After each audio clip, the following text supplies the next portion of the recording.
Et si Danzo n'avait pas été tué par Sasuke, qu'est-ce qui aurait changé? C'est ce que nous allons voir aujourd'hui dans cette vidéo. Si vous suivez ma chaîne, vous savez que Danzo est un personnage que j'apprécie. Sa façon de penser ajoute une vraie profondeur à l'œuvre. Alors forcément, je me suis demandé qu'est-ce qui se serait passé s'il n'avait pas été tué par Sasuke. C'est ma première vidéo ici, donc si vous aimez le concept, laissez un like et dites-moi en commentaire si vous voulez d'autres scénarios de ce style. Déjà replaçons le contexte. Après l'attaque de Pain, Tsunade ayant trop utilisé sa technique de guérison est tombé dans le coma. Au vu de la gravité de la situation, il fallait vite élire un nouvel Hokage. Lors de la réunion, Danzo passe un coup de gueule et c'est lui qui finit par être nommé. Il commence par donner de nouveaux ordres à ses hommes de la racine, dont trouver Kabuto avant Anko pour qu'il soigne son œil et son bras droit grâce aux résultats d'expérience d'Orochimaru, et surveiller Naruto pour pas qu'il sorte du village. En effet, Naruto abrite en Kyuubi, Danzo ne voulait pas risquer que l'Akatsuki mette la main dessus. C'est d'ailleurs pour ça qu'il avait tué le crapaud censé invoquer Naruto au début de l'attaque de Pain. Ensuite, Samui, une kunoichi de Kumo, lui apporte une lettre du Raikage. Celle-ci contenait deux informations. La première était une invitation au conseil des 5 Kage. La deuxième était une demande d'autorisation pour éliminer Sasuke Uchiwa,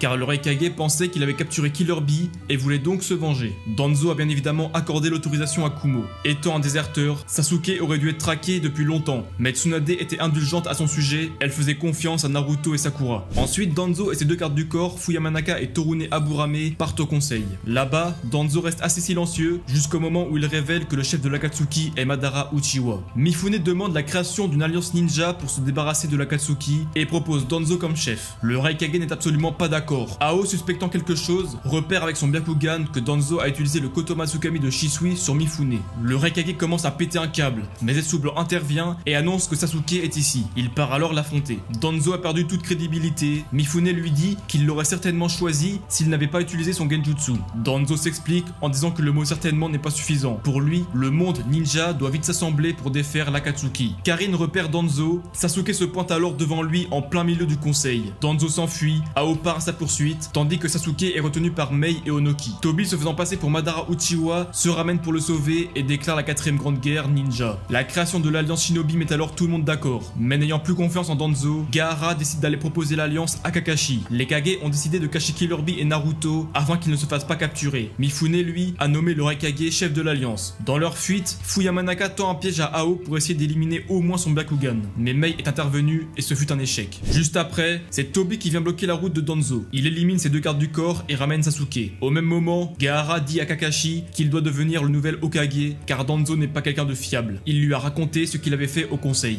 Danzo affronte donc Sasuke. Il lui sort tous ses Sharingan. Il pensait s'économiser pour ensuite affronter Tobi, mais il n'eut pas le choix d'utiliser toutes ses forces. Sasuke finit par le vaincre en le transperçant de son Chidori et Danzo se fait exploser. Ça, c'est le vrai scénario, mais nous on va en créer un pour faire en sorte que Danzo ne meure pas. Sachant qu'au moment de se faire exploser, il lui restait le Sharingan de Shisui, il va l'utiliser pour ressusciter avec un dernier Izanagi. On peut d'ailleurs se demander pourquoi il l'a pas fait réellement. Les seules explications que j'ai, c'est que au vu de la circonstance du combat, Danzo qui voulait garder l'œil de Shisui contre Tobi se rend finalement compte que dans tous les cas, il sera trop faible pour le vaincre. Donc au lieu d'utiliser un dernier Izanagi inutile, il a préféré utiliser son sceau pour se faire exploser et emmener Tobi et Sasuke avec lui. Ou bien il voulait pas détruire l'œil de Shisui avec un Izanagi car sinon il aurait perdu le Kotomatsukami. Mais ça reste un peu bête car il s'est fait exploser. Donc dans tous les cas, il aurait pas pu utiliser l'œil de Shisui. Ou alors, il avait juste pas le temps d'activer l'Izanagi, mais c'est un peu trop facile comme réponse. Pour notre scénario, on va dire qu'il a quand même utilisé Izanagi et qu'il a profité de l'explosion pour s'enfuir. Car oui, il y a aucune raison pour que l'Izanagi ne fonctionne pas. Il va réapparaître un peu plus loin sans que Tobi et Sasuke le voient. C'est quelque chose que l'Izanagi permet, mais ça ne peut être qu'un endroit où il est allé très récemment. Il va laisser un clone et faire croire à sa mort. On peut dire qu'il a ensuite rejoint des membres de la racine pour se soigner. Sasuke croit donc l'avoir vaincu. Il rencontre l'équipe 7 puis se greffe les yeux de son frère. Dans la réalité, un nouveau conseil est ouvert pour nommer encore un nouvel Hokage. C'est Kakashi qui devait l'être, mais Tsunade s'est réveillé et a repris son poste. Ici, Danzo serait rentré au village avant que Tsunade se réveille. Il en profite pour consolider son pouvoir et raconte son combat contre Sasuke qui devient un véritable ennemi pour Konoha. Bien entendu, il ne raconte pas qu'il s'est fait cramer en train de manipuler Mifune. Les villageois se mettent à faire plus confiance à Danzo car il s'est battu pour essayer d'éliminer Sasuke. Les deux conseillers Omura et Koharu sont aussi avec lui, ce qui renforce son pouvoir. L'équipe 7 revient au village avec Karin Uzumaki, elle se fait interroger comme dans la réalité, puis Tsunade se réveille. C'est là que ça devient intéressant. Elle connaît bien la menace qu'est Danzo, donc quand elle apprend qu'il a pris sa place d'Hokage, elle devient folle de rage. Elle va voir immédiatement Danzo et les conseillers. Ils discutent, Tsunade demande à reprendre son poste, mais il refuse. Elle s'en va en colère. Naruto et Sakura viennent la voir, heureux qu'elle soit en vie. Mais ils apprennent en même temps que Danzo est encore vivant et qu'il est toujours au poste d'Hokage. Ils décident donc d'aller le voir à leur tour. Ils veulent qu'il annule son ordre de tuer Sasuke. Ils donnent tous les arguments du monde, ce qui arrange bien Danzo, qui lui veut placer Naruto sous haute surveillance afin que l'Akatsuki ne mette pas la main dessus. Il refuse et accuse Naruto et Sakura de soutenir un criminel. Les villageois se rangent cette fois-ci du côté de Danzo, encore sous le choc de l'attaque de Pain. Danzo veut mettre Naruto en prison, mais étant donné qu'il a sauvé le village, les villageois aiment Naruto, c'est leur héros. Il renonce donc à son idée, voulant éviter toute rébellion envers lui. Après ça, le conseil de guerre est lancé. Tsunade y assiste en tant que conseiller. Danzo ne peut pas encore imposer sa dictature, car les Jonin ne lui font pas confiance. Ensuite, un nouveau conseil des Kage a lieu. Danzo remplace donc Tsunade, qui était accompagné de Shikamaru. Lui sera accompagné d'un membre de la racine. La discussion portait autour de Naruto et Killer Bee. Dans le vrai scénario, Tsunade voulait qu'ils combattent à leur côté, tout comme Onoki. Mais les trois autres Kage n'étaient pas d'accord. Ici, il y a en plus Danzo pour soutenir ce choix. Les Kage ne lui font toujours pas confiance, mais il fait profil bas et leur montre son œil droit aveugle. En effet, à cause de l'Izanagi, il n'a plus de Sharingan. Le Raikage propose d'emmener Naruto et Bee sur une île à Kumo. Au même moment, à Konoha, les Jonin dont Kakashi, Shikaku et Yamato se réunissent avec Tsunade. Ils veulent que celle-ci redevienne Hokage. C'est urgent. Tsunade ne veut pas affronter Danzo. Elle veut éviter une guerre civile à Konoha. Cependant, les informations ont fuité et tous sont au courant que Danzo a essayé de manipuler Mifune. Ils discutent et se rendent compte qu'en fait, Danzo avait volé le Sharingan de Shisui et ceux de plusieurs Uchiwa. Ils convoquent Omura et Koharu et leur demandent s'ils sont au courant de cette affaire. Ils leur affirment que non, et ils ne mentent pas, car Danzo a fait ça dans le dos de tout le monde. Seul Itachi connaissait la vérité, car Shisui lui avait dit avant de mourir. Tsunade tient là un argument de taille pour défaire Danzo de ses fonctions. Celui-ci revient du conseil. Omura et Koharu lui racontent tout ce qui s'est dit.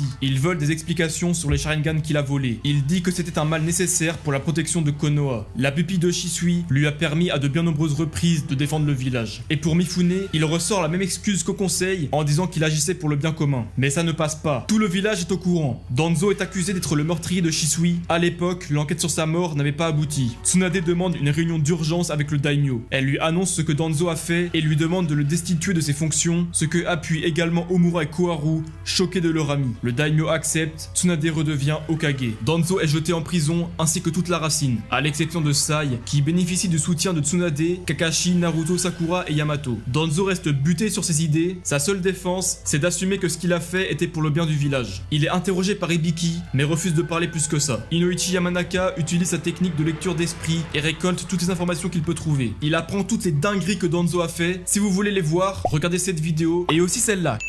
La sentence est tombée, c'est la prison à vie pour Danzo. L'histoire est ensuite la même, Naruto part sur l'île de la tortue, rencontrer Killer Bee et apprendre à maîtriser Kyuubi. Il y a juste quelques petits détails, Sai connaît très bien la racine et sait que les membres n'ont fait qu'obéir aux ordres. C'est pourquoi il demande de créer un centre de rééducation pour eux, afin qu'ils redeviennent des humains avec des sentiments et puissent continuer leur carrière de ninja au sein de Konoha. Il est aussi demandé à Danzo d'enlever le sceau sur leur langue. À la fin de la 4ème grande guerre ninja, Sasuke apprend que Danzo est encore en vie, mais il ne veut plus le tuer. Il sait qu'il est en prison. Il ne cherche plus à se venger. Voilà comment aurait été l'histoire si Danzo n'était pas mort contre Sasuke. La vidéo est un peu courte, mais Danzo ne serait pas resté longtemps Hokage. D'autant plus que les 4 autres Kage ne lui faisaient pas confiance. Ils auraient aussi demandé à ce que Tsunade reprenne son poste. Si vous avez aimé le concept, faites-le moi savoir en commentaire, likez, abonnez-vous et cliquez pour regarder une autre vidéo sur Danzo.